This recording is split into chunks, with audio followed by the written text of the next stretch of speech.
Un gamin est tué sans comprendre pourquoi. Un autre déporté, personne n'avait le choix. Les Juifs étaient accusés d'être coupables de la pauvreté, d'un peuple à la recherche d'une identité. Ils n'avaient pas choisi cette destinée et se retrouvaient impuissants face à la cruauté.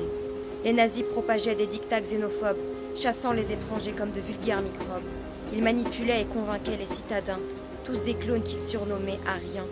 Malheureusement, la France a adhéré à l'horreur et a même collaboré. Voilà une grande erreur. Être juif à cette époque signifiait fuir des nazis. Mais même en France, à Paris, on leur arrachait la vie.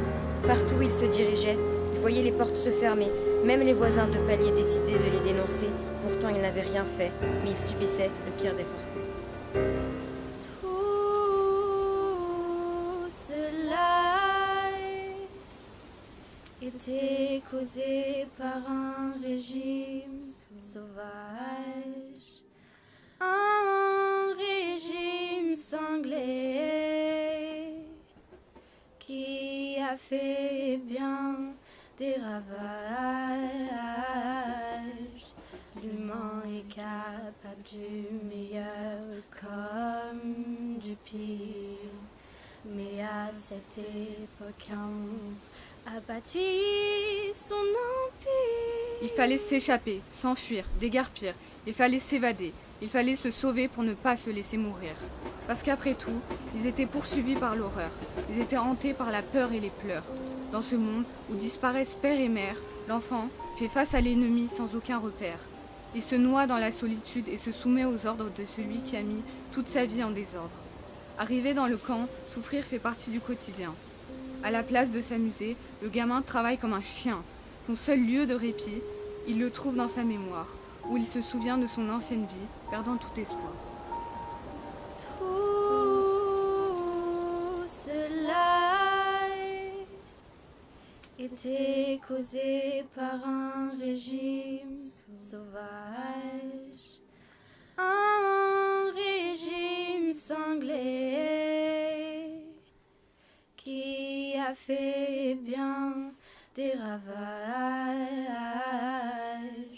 L'humain est capable du meilleur comme du pire. Mais à cette époque, un monstre a bâti son empire. Le gamin se réveille rapidement, terrorisé. Il se regarde dans le miroir, tremblant dans l'obscurité. Sa mémoire le trouble, il perçoit les victimes. Son corps frémit lorsqu'il se rappelle de l'abîme. Plein de détresse, le gamin a affronté l'enfer. Plus de tendresse, pas dans cette vie étrangère. De ses parents, frères et sœurs, il a été séparé et solitairement, rempli d'insécurité, il a dû tout affronter. Lorsqu'il se regarde dans la glace, c'est leur visage qu'il voit. Il entend encore leurs cris et le désespoir des voix. Sa mémoire lui joue encore des mauvais tours. Il voudrait s'en débarrasser pour oublier le four. Mais il sait que tout cela est impossible, et son reflet l'écœure, c'est horrible. Alors il essaye d'oublier dans le noir, mais il est hanté par cet affreux cauchemar. L'enfant qui se regarde dans le miroir a le regard vieilli et le visage flétri. Son cauchemar continue à son grand désespoir. Malgré les années, ça n'est jamais parti. Et lui, à chaque fois, il se demande pourquoi ces monstres lui ont arraché tous ses droits. C'est par la haine de la différence que l'horreur s'est produite. C'est par la misanthropie, par la cruauté que l'histoire est aujourd'hui marquée. Les victimes, les accusés, les torturés, tous sont blessés. Et on en vient à se demander Où est passée l'humanité ?